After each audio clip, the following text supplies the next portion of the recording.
오늘은 사사기 말씀을 가지고 왼손잡이 사사 에훗이라는 제목으로 말씀을 증거하는데요. 본문의 내용이 조금 깁니다. 그래서 일부 예배는 제가 간략하게 말씀을 전했는데 조금 오늘 시간이 조금 혹시 길어질지 모르겠어요. 양해를 바랍니다. 그리고 어떻게 하든지 우리 성도들과 같이 교통하기 위해서 설교를 쉽게 하려고 노력을 하는데요. 여러분들 기도 많이 해주시고 하나님 생명의 말씀이 하나하나 잘 전달되기를 위해서 기도해 주시기 바랍니다. 잠깐 기도하겠습니다. 하나님 아버지, 생명의 말씀이 오늘 우리 가운데 있어 이 말씀을 먹고 마시는 자마다 생명을 누리게 하여 주시고 주의 진리의 영이신 성령께서 우리의 마음 활짝 열어주시고 우리에게 깨달음 주시고 전하는 자나 받는 자나 다 복되게 하여 주시고 또 부족한 종은 숨겨주시길 원하오며 예수님 이름으로 기도드리옵나이다. 아멘. 이스라엘이 왕이 있기 전에 이스라엘은 영적인 공백기를 보내게 됩니다. 이때 하나님께서 이 영적 공백기를 메우시기 위해서 12명의 사사를 세우시는데 그것이 사사기의 내용입니다. 근데 이 사사기의 내용을 살펴보면은 일종의 영적인 사이클이 순환이 있어요. 그래서 그 순환을 보면 우리가 잘 아는 것처럼 이스라엘이 범죄하고 우상 숭배하고 그러면 하나님께서 심판하셔서 적군들이 공격하게 해서 저들이 이제 패망하게 되고 그 고통 가운데서 너무 힘들어서 하나님께 부르짖으면 하나님께서 다시 자비와 은혜를 베풀어 주시고 그 가운데서 세우신 것이 바로 사사들이 되겠습니다.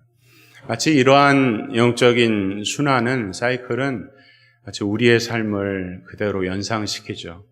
우리도 하나님 앞에서 말씀 받고 돌아가서 하나님 뜻대로 살겠노라고 작정하다가 또 세상에서 이런저런 실수하고 부족함을 드러내다가 또 매도 맞기도 하고 그러면 하나님께 기도하죠. 간구하죠. 그러면 하나님은 자비로우셔서 우리 가운데서 다시 회복도 주시고 눈물도 주시고 말씀도 주시고 그렇게 새로워집니다. 이러한 삶이 바로 오늘 우리의 삶인데 사사기가 바로 그런 순환을 보여주고 있습니다. 그런 가운데 오늘 본문은 사사 에훗이라고 하는 뜻밖의 인물을 통해서 당시의 뜻밖의 사건, 아무도 예상하지 못했던 사건이 일어난 것이 오늘 본문인데요. 고대에는 신문이 당연히 없었겠죠. 근데 만약에 신문이 있었다면 신문의 이름은 아마도 가나안일보 이 정도 됐을 것 같아요. 가나안 땅에서 일어난 일이니까 가나안일보에 아마 대서특필하여서 이런 문구가 있었을 것 같습니다. 비둔한 왕 에글론 왼손잡이에게 살해되다. 이러한 타이틀로 아주 대서특필된 내용이 오늘의 내용입니다. 시간을 거슬러 올라가면 우리가 잘 아는 믿음의 조상 아브라함이 나오는데 아브라함에게는 조카 롯이 있었습니다. 근데 롯의 후예들이 이제 막 번성해서 족속을 이루는데 그 족속의 이름이 바로 모압인데요. 모압은 이스라엘이 있은 동안에 굉장히 미약한 그런 족속이었어요. 그래서 이스라엘이 애굽에서 이제 출애굽하지 않습니까? 출애굽할 때 당시에 모압 백성들은 이스라엘이 너무 강성해서 아주 자신들의 비천한 그런 처지일 수밖에 없었는데 어느 순간 보니까 사사기에 들어와서 보니까 3장 13절에 보니까 모압이 강성해서 심지어 이스라엘의 가나안 땅 가운데서 종려나무 성읍이라는 곳을 빼앗을 정도로 강성해졌다. 이렇게 말씀을 하고 있어요. 종려나무 성읍이라는 것은 이제 성읍의 이름이에요. 그 당시 고대에는 여러 성들을 이렇게 쌓아서 그 자신들의 족속들을 보호를 했는데 이 종려나무라고 하는 성읍이 바로 어떤 성이냐? 바로 여리고성입니다. 여리고성. 우리 잘 알죠? 여리고성이 바로 이 종려나무 성읍인데 이 여리고성은 굉장히 의미 있는 성이죠. 이스라엘이 가나안 땅에 들어가면서 처음으로 하나님의 놀라운 능력 가운데서 이스라엘은 감히 할 수 없었지만 하나님께서 허락해 주신 땅 바로 여리고성인데 그것을 빼앗기게 되었으니 얼마나 의미심장한 그러한 사건이겠습니까? 이제 이스라엘은 모압의 지배를 받으면서 아무런 힘도 없고 자그마치 18년이나 되는 동안에 모압의 지배를 받고 있는 중이 바로 이 내용이에요. 그러니까 이때는 이스라엘은 너무 미약해져서 아무도 심지어 신음소리조차도 낼 수가 없고 모압을 대항해서 싸울 힘도 없는 그런 시기가 바로 이 암흑의 시기가 바로 이 사사기 3장의 배경입니다. 그런데 갑자기 모압 왕이 등장을 해요. 모압 왕의 이름이 뭐냐? 그러니까 에글론이에요. 에글론. 구약 성경은 이제 히브리라고 하는 언어로 쓰여져 있거든요. 그래서 히브리 언어를 공부하다 보면 굉장히 재밌는 언어 유희가 나오는데 어쨌든 간에 이 에글론이라고 하는 단어도 우리나라 말은 아니지만 들어보면 좀 징그럽지요. 에글론. 징글징글하게 느껴지죠? 그래서 아마도 에글론 왕은 상당히 살도 찌고 피도 나고 탐욕스러운 그런 모습으로 연상되어서 등장을 합니다. 그런 탐욕 가운데서 모압 왕이 20절에 보니까 시원한 다락방에 홀로 앉아있다 이렇게 말씀을 하고 있는데 시원한 다락방이 어디냐? 학자들은 분분하지만 대체적으로는 이곳은 아마도 화장실이다 이렇게 예상을 합니다. 그 당시에는 이제 정화조가 없는 그런 화장실을 가지고 있으니까 지금 우리가 마음껏 싸고 뭐 해도 다 정화조를 통해서 막 배수구가 흘러가지 않으면 문제가 없지만 그 당시 그러지 않았어요. 그렇기 때문에 높은 분의 그런 배설물을 없애기 위해서, 깨끗하게 없애기 위해서는 물을 위에서부터 아래로 내려 떨어뜨리면서 그 물로 그 높은 분의 배설물을 흘러버리면서 높은 데서 물이 위에서 아래로 떨어지니까 시원한 바람이 일어나게 되겠죠. 그래서 그것이 바로 시원한 다락방이고 발을 가린다라고 하는 표현으로 그렇게 높은 분의 그러한 배설물의 처리를 이렇게 표현하고 있는 것이다라고 학자들은 생각합니다. 이때에 에웃이라고 하는 사람이 은밀한 일을 구한다고 하니까 아마도 이 에글론이 생각할 때는 이스라엘의 무슨 중요한 첩보를 가지고 왔지 않겠는가라고 생각을 했어요. 왜냐하면 모압 왕은 언제나 이스라엘이 반항을 할까 또 힘을 갖지 않을까 그렇게 늘 경계를 했을 수밖에 없겠죠. 그러니까 어떤 이상한 첩보를 가지고 오지 않았을까라고 생각하면서 그 은밀한 일에 대한 정보를 얻고자 시원한 곳에서 몸을 일으키는 순간 에웃이 왼손잡이라고 그랬죠. 왼손잡이니까 오른쪽 허벅지 안쪽에서 단검을 꺼내서 푹 찔러서 이제 에글론을 죽이는 그런 사건이 일어나는 것이죠. 상상을 초월한 사건인 것입니다. 당시 이스라엘의 앞세 상황을 볼 때는 이것은 굉장히 뜻밖의 사건입니다. 근데 이 뜻밖의 사건을 일으킨 에웃도 뜻밖의 인물입니다. 사사기 3장 15절 중간에 보니까 에웃에 대해서 이런 설명을 합니다. 그는 곧 베냐민 사람 게라의 아들 왼손잡이 에웃이라. 그는 곧 베냐민 사람 게라의 아들 왼손잡이 에웃이라. 우리가 쉽게 지나가는 본문이지만 이 본문에 굉장히 심오한 뜻이 담겨져 있습니다. 에웃이라고 하는 인물이 뜻밖의 인물이라고 하는 이유는 바로 그 사람이 베냐민 사람이기 때문에 그런 것이요. 베냐민이라고 하는 이 지파는 베냐민이라고 하는 사람을 통해서 이제 이 지파를 족속을 이룬 것이 아니겠습니까? 근데 아까 초두에 말씀드린 것처럼 모압이 이스라엘을 점령하기 위해서 처음으로 빼앗긴 땅이 여리고성의 지금 주인이 누구냐? 바로 베냐민 지파였어요. 가장 많이 수탈을 당했을 것이라고 예상이 되고요. 게다가 이제 사사기 19장에 가게 되면은 아주 참혹한 사건이 여러 개 등장을 해요. 현대에도 일어나기에 참 대서특별할 그러한 아주 참혹한 사건을 사사기 19장 이하에 담고 있는데 당시의 내용은 이런 것입니다. 레위 사람이 있었어요. 레위는 제사장의 직무를 돕는 사람이었어요. 거룩한 사람이었어요. 그렇죠? 근데 이 레위 사람이 첩을 둡니다. 다시 말하면 목회자가 첩을 둔 거나 마찬가지예요. 목회자가 첩을 둬서 말씀을 증거하면 여러분들 그 말씀을 잘 들으시겠어요? 신뢰가 가지 않죠. 근데 이 레위 사람이 첩을 두었는데 이 첩이 어디서 죽냐면 기브아라고 하는 곳에서 죽게 돼요. 근데 이 기브아가 어느 땅이냐? 바로 베냐민 땅이에요. 그래서 이렇게 죽게 되니까 이 레위 사람이 아주 잔혹하게 자신의 첩을 12덩이로 쪼갭니다. 상상을 초월하죠. 쪼개서 이스라엘 전 지파에 보내요. 이스라엘 지파가 그 살덩어리를 받고 나서 너무 화가 나서 베냐민 땅에서 일어난 일이니까 베냐민과 전쟁을 하게 됩니다. 그래서 베냐민 사람들이 장정이 몇 명만 남느냐? 600명밖에 남지 않게 돼요. 동족 상잔의 비극이죠. 너무 11지파와 베냐민 지파가 11대 1로 싸우니까 게임이 되지 않죠.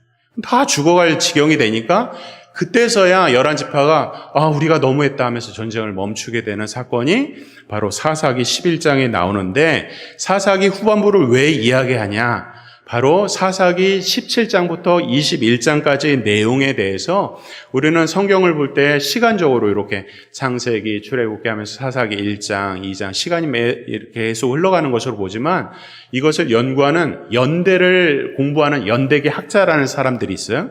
그 사람들이 생각할 때는 사사기 17장부터 21장은 사사기 후반의 이야기가 아니라 사사기 전반, 사사기 1장과 2장의 이야기일 것이다 라고 추정을 합니다. 여러 가지 근거가 있는데 시간이 없어서 생략을 하고요. 만약에 이 연대기 학자들의 말이 정당하다고 한다면 지금 이야기는 뭡니까? 베냐민 지파는 모든 지파 중에서 가장 약한 지파가 되는 것입니다. 그런 가장 약한 지파에서 상상을 할 수 없는 일을 저지른 사람이 바로 베냐민 지파의 에훗이라는 거예요. 베냐민 지파 할 때, 베냐민은 또 무슨 뜻이냐? 히브리 말로 벤야민이 우리가 말하는 베냐민이거든요. 벤이라고 하는 것과 야민이 합쳐져서 베냐민 지파가 되는데, 이것은 오른손의 아들들이란 뜻이에요. 오른손의 아들. 성경에서 오른손, 왼손을 말할 때, 오른쪽, 왼쪽을 말할 땐 그냥 오른 방향, 왼쪽 방향 이것을 말하기 위해서 말을 하는 것이 아니라, 오른쪽은 하나님의 능력, 권세, 부, 많음 이런 것들을 말씀하기 위해서 오른쪽을 이야기하고요. 왼쪽은 뭡니까? 약함, 적음, 부족함, 연약함 이런 것들을 바로 왼쪽으로 말하는 거예요. 그러니까 베냐민 지파라고 하는 것은 하나님의 능력의 지파라는 뜻이에요.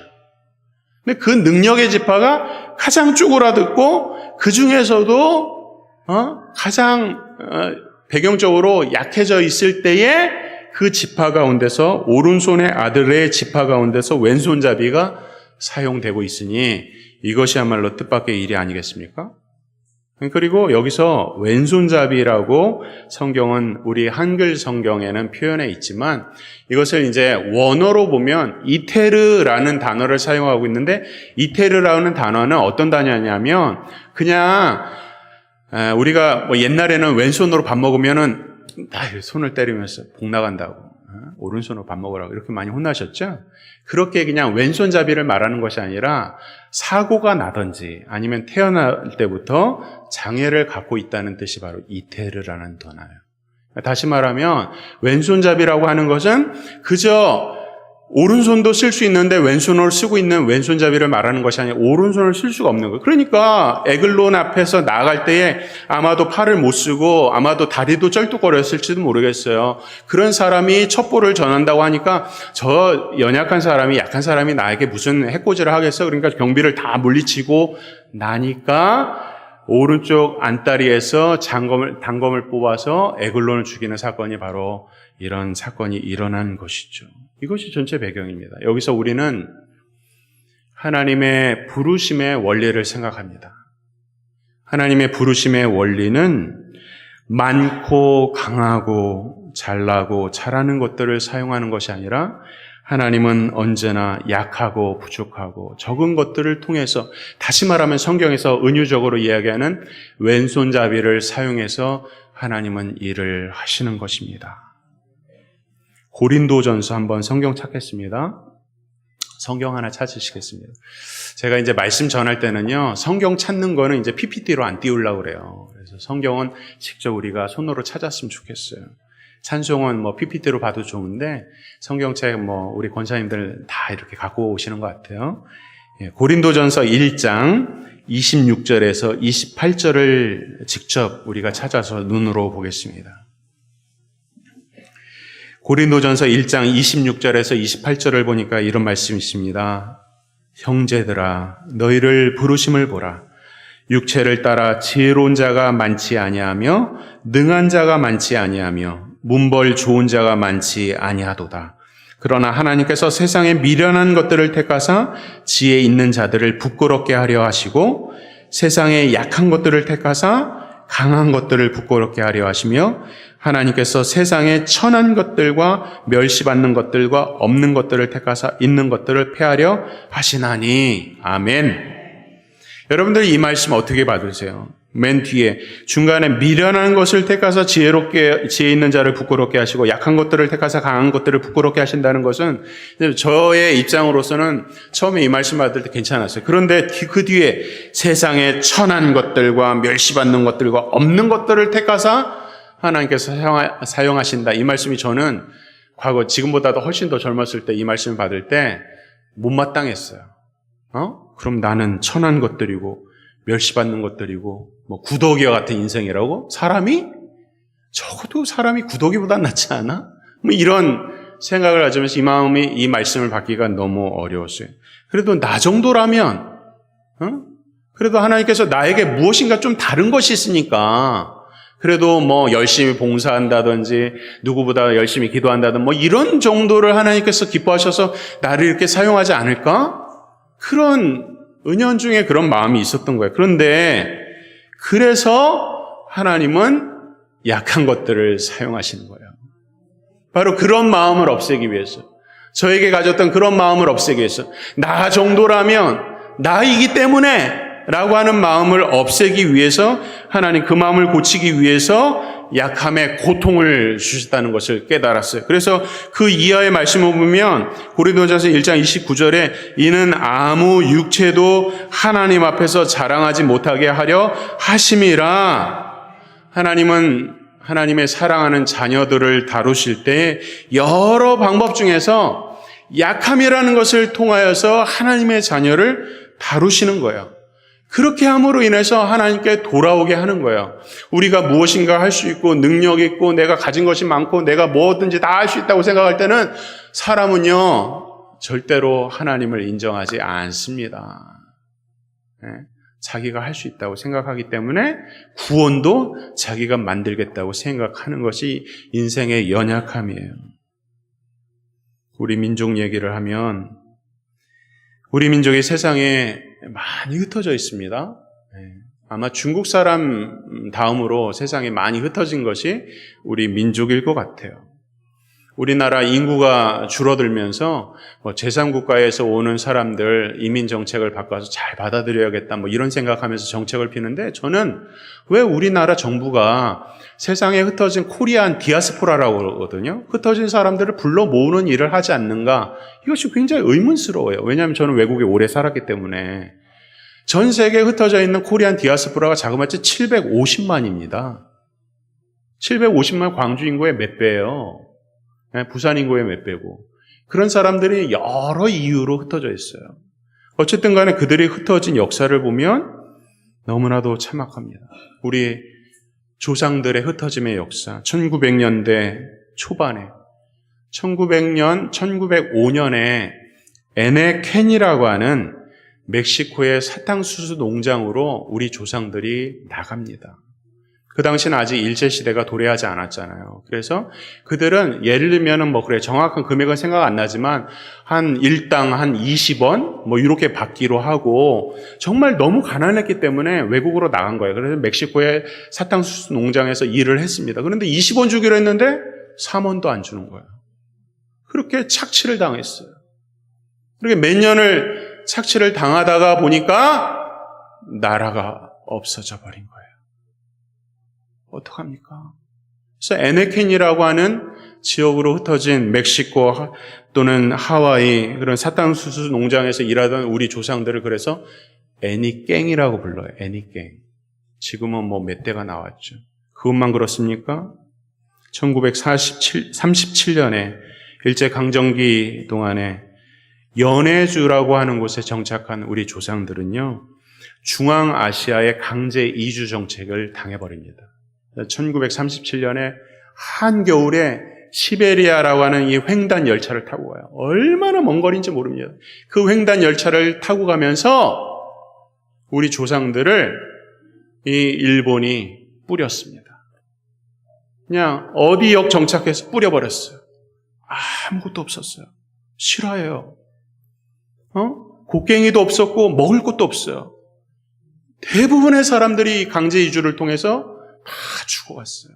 시베리아 한복판에 벌려져서 그 한겨울에 어떻게 살 수 있습니까? 그렇게 뿌려져서 저기 중앙아시아, 우즈베키스탄, 키르기즈스탄, 카자흐스탄 그런 데 고려인들이 바로 우리 민족의 역사예요. 1970년대에 이제 박정희 대통령 시대에 잘 먹고 잘 살자 이렇게 해가지고 막 사람들이 이민자들이 많이 나와서 지금 이제 외국에 오래 사는 사람들 한 60년 이렇게 살았죠. 그것이 우리나라 역사. 저는 이러한 코리안 디아스포라 흩어진 우리 민족의 역사를 보면서 하나님께서 왜 우리 민족을 이렇게 흩으셨는가? 1984년에 우리나라에 복음이 들어와서 정말 부흥이 일어났어요. 1904년, 7년 막 부흥이 일어났는데 이러한 고통을 왜 우리에게 주셨는가? 일제의 고통을 왜 주셨고 6.25의 이 동족 상잔의 비극을 왜 주셨는가? 이러한 삶들은 어떤 삶일 것 같아요? 너무나도 힘들죠. 우리 여기 계신 연로하신 분들은 그런 시대를 겪으신 분들이 많이 있을 것 같아요. 얼마나 고통스럽습니까? 먹을 것이 있습니까? 입을 것이 있습니까? 잠자리가 있습니까? 얼마나 구박을 받으면서 살아가는 인생. 왜 우리 민족을 하나님은 이렇게 다루실까? 저는 우리나라를 생각하면서 기도할 때마다 정말 눈물을 많이 흘려요. 왜 그럴까? 하나님께서는 모든 일을 하시는 데 있어서 우리 민족을 낮추시는 거예요. 우리를 낮추시는 거예요. 그래서 마침내 우리 가운데서 하나님의 복음이 아니면 우리 민족이 살 길이 없고 우리 나라가 살 길이 없다는 것을 우리 민족에게 가르쳐 주신 거예요. 그래서 자그마치 지금 1000만이 안 되지만 어마어마한 기독 인구가 발생하고 수많은 사람들이 지금도 세계의 선교의 역군이 된 것이 그냥 일어난 일들이 아니라 하나님께서 우리 나라 민족을 사랑하셔서 이런 일들을 행하신 것이죠. 그래서 낮추신 거예요. 마찬가지로 우리 인생도 마찬가지입니다. 이런 고통과 고난을 왜 주시는가? 우리로서는 받아들이기 어렵죠. 그러나 하나님은 우리를 낮추셔서 하나님을 자랑하기 위한 것이에요. 사도 바울은 고린도후서에 가면 이것에 대하여서 더 믿음의 고백을 합니다. 이런 말씀을 해요. 나에게 이르기를 내 은혜가 내게 족하도다. 이는 내 능력이 약한 데서 온전하여 짐이라 하신지라. 그러므로 도리어 크게 기뻐함으로 나의 여러 약한 것들에 대해서 자랑하리니 이는 그리스도의 능력이 내게 머물게 하려 함이라. 그러므로 내가 그리스도를 위하여 약한 것들과 능욕과 궁핍과 박해와 곤고를 기뻐하노니 이는 내가 약할 그때에 강함이라. 정말 이 고통이 약함이 능력이 되는가? 성숙한 믿음이죠. 우리로서는 그것이 하나님의 축복이라고 말할 수 없지만 우리에게 하나님 믿음 주시면 정말 말로 할 수 없는 그 어떤 질병의 고통이나 나의 약함의 어떤 그런 것들을 통하여서 나는 하나님의 강함을 경험하고 하늘을 바라보게 되는 거예요. 그런 능력의 자리까지, 믿음의 자리까지 가게 하기 위해서 하나님 우리에게 이러한 고통을 주셨다는 거예요. 개인과 교회와 사회와 나라와 민족과 전 세계가 다 마찬가지예요. 역사의 주인은 하나님이시기 때문에 그런 것이에요. 여기서 중요한 것은 뭐냐면 하나님께서 우리에게 이러한 고통을 주실 때에 하나님의 사랑의 이유가 아니고서는 그런 일을 허락하지 않으세요. 사랑의 발로로 모든 일을 행하시는 거예요. 믿지 않는 사람들은 그것을 믿을 수가 없지만 우리 믿는 사람들은 하나님은 사랑이시라. 사랑의 하나님께서 우리를 사랑하셔서 가장 좋은 것으로 인도하시기 위해서 우리에게 때로는 이런 고통을 주신다라고 말씀하고 있는 거예요. 그 대표적인 것이 바로 예수 그리스도인 것입니다. 하나님이신 예수님께서 이 땅에 육신으로 오셨을 때 그분은 어떻게 오셨다고 그랬어요? 장군과 같이 백마를 타고 입성했다고 말씀하고 있어요? 그렇지 않습니다. 예수 그리스도가 오신 모습은 고운 모양도 없고 풍채도 없은즉 우리의 보기에 흠모할 만한 어떤 것도 없다고 말씀하고 있어요. 멸시를 받으셨고 사람들에게 버림받아서 건축자의 버린 돌과 같은 그런 왼손잡이로 오신 것이 바로 우리 예수 그리스도예요. 예수 그리스도께서 왜 그렇게 사람들은 피하고 싶고 받기 싫은 그런 고통을 위하여서 이 땅에 오셨습니까? 우리를 사랑하시기 때문에. 그 사랑이 어디까지, 십자가에 죽기까지 우리를 사랑하셔서 이 땅에 예수님께서 가장 천하고 낮은 모습으로 이 땅에 오셔서 우리를 구원하셨다고 말씀하고 있는 거예요. 그것이 바로 복음입니다. 우리의 복음은 그런 거예요. 복음은 하나님의 완전한 사랑을 깨달아서 세상의 강함보다 하나님 안에서 약함을 자랑하는 것. 이 복음에 충만하게 살고 있는가? 우리 자신에게 오늘 물으시는 것입니다. 문제는 내가 낙담하는 것이에요. 하나님은 언제나 우리와 함께 가신데 내가 낙담하고 실망하고 좌절하는 것이 문제지, 하나님은 언제나 우리 편에서 우리를 위해서 우리를 사랑하셔서 가장 좋은 곳으로 인도하시는 것입니다. 그러므로 하나님의 부르심의 원리는 왼손잡이에요. 왼손잡이. 하나님께서 사랑으로 모든 일들을 행하신다 말씀하고 있습니다. 그래서 오늘 이 말씀을 볼 때에 제가 생각나는 찬송이 하나 있는데 그건 뭐냐면 이런 찬송 아세요? 약할 때 강함 대신에 뭐 이런 찬양 있지 않습니까? 예수 나의 주, 나의 주, 뭐 이런 찬양이 있어요. 근데 이 찬송가 가스펠을 쓴 사람이 데니스 저니건이라고 하는 사람이거든요. 이 사람은 누구였냐 하면은 이 작사 작곡을 한 데니스 저니건이요, 바로 동성애자였어요. 동성애자였는데 이제 커밍아웃을 하고서 자기가 하나님 앞에서 동성애에 대해서 회개를 하고 이제 하나님을 찬양하는 곡을 쓴 거예요. 그런데 그 가사가 처음에는 약할 때 강함 대신에가 아니라, 잘 생각해 보세요. 약할 때 강함 주시네였어요. 약할 때 강함 주시네. 누구에게? 나에게 그 능력을 주신다. 이렇게 찬양하다가 데니스가 생각을 해보니까 이거 뭔가 가사가 잘못된 거야. 약할 때 강함 주시네는 내가 주인공인 찬양인 거예요. 그래서 그것을 이제 개사를 해서 뭐라고 그러냐면 약할 때 강함 대신에 누가? 하나님께서. 주인은 하나님께서. 약할 때 강함 되시는 하나님을 찬양하는 거예요. 모든 삶 가운데서 내가 주인이 아니라 하나님이 주인이니까 약할 때 강함 되시는 주님을 찬양한다 라고 해서 이렇게 개사를 했던 것이 바로 이 찬양입니다.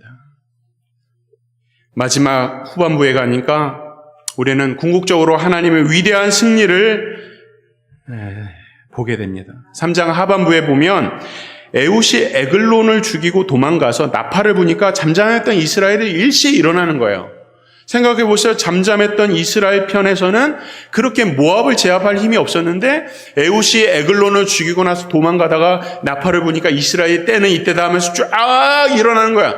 이것이 누구의 일이라고요? 하나님의 일이라는 거야. 하나님의 승리. 이스라엘의 자격이 있고 능력이 있고 무엇인가 전쟁할 준비가 되어 있어서 모압 사람들을 그렇게 무찌른 것이 아니라 하나님께서 이렇게 세워주시니까 모압의 장정들이 이 자신의 땅으로 돌아가기 위해서 요단강을 건너는 그 길을 막아서 모압의 모든 백성들을 다 전멸시키는 그런 위대한 승리의 사건, 바로 하나님의 승리. 하나님의 승리를 보여주시는 이유가 뭡니까? 하나님의 교회도 마찬가지라는 거예요. 하나님의 교회는 하나님께서 다스리시니 우리가 때로는 약하고 넘어지지만 하나님께서 하나님의 교회를 위하여서 하나님께서 반드시 승리하신다. 뜻밖의 인물을 통해서, 가장 약한 자를 통해서, 가장 뜻밖의 방법을 통해서 일을 하시는 하나님의 이 섭리를 찬양하라고 오늘 우리에게 말씀하고 있는 것입니다. 이 역설 속에서 우리 지원교회도 반드시 승리할 줄 믿습니다. 문제는 무엇입니까? 이 땅을 살아가면서 나의 약함이 문제예요. 그래서 오늘 저는 이 말씀을 묵상하면서 예전에 돌아가셨던 오카노 목사님의 설교를 이렇게 동영상을 간간히 듣거든요. 근데 오 목사님이 이런 설교를 하더라고요. 하루에도 몇 번이나 주저앉고 싶고 자신감도 없고 불안하고 두렵고 무능한 자신이 원망스럽습니다.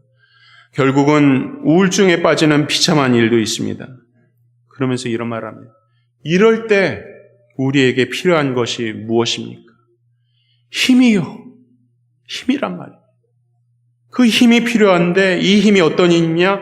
세상을 살 수 있게 하는 힘이고 벌떡 일어나게 하는 힘이고 세상에 절대로 기죽지 않게 하는 힘이고 삐뚤거릴 때 우리를 붙잡아주는 힘이고 어떠한 형편 가운데서도 자죽하면서 감사할 수 있게 만드는 힘이요.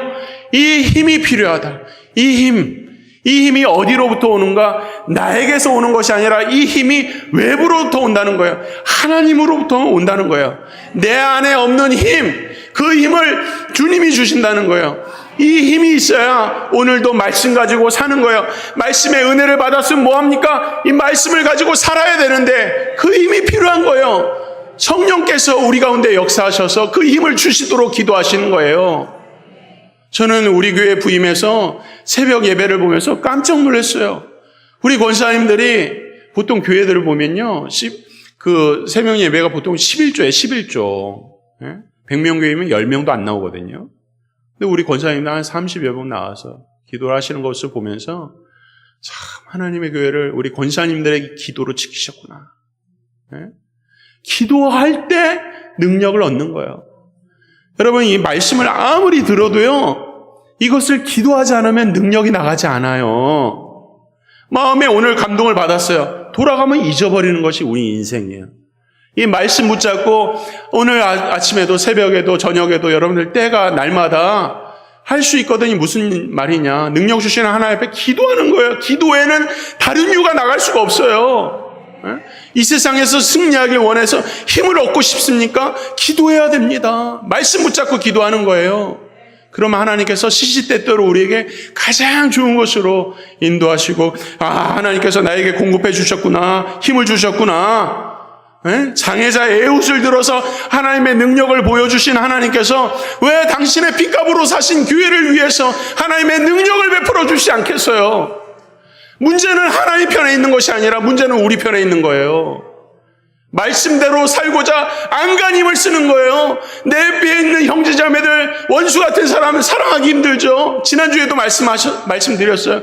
은혜를 받아야 용납하고 불쌍히 여기는 마음을 갖는 거예요.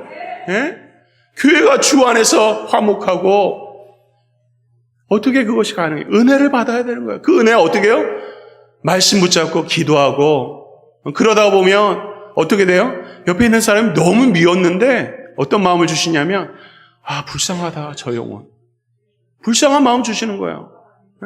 그러면 다 된 거예요. 불쌍한 마음 주시면 찾아가서 어깨 한번 툭툭 건드리고 내가 미안했다. 내가 너를 사랑한다. 우리 함께 걸어가자. 그게 교회예요, 교회. 세상에서는 자기 힘을 가지고 자기 마음대로 안 되면 그냥 잘라버리고 멸시하고 그러지만 교회는 그런 곳이 아니에요. 교회는 서로 용납하는 곳이에요. 사랑하는 곳이에요. 그 교회를 어떻게 해요? 하나님께서 능력 주셔야 됩니다. 하나님이 힘을 주셔야 됩니다. 바라기는 우리 지원교회가 새로운 전기를 맞이하길 바랍니다.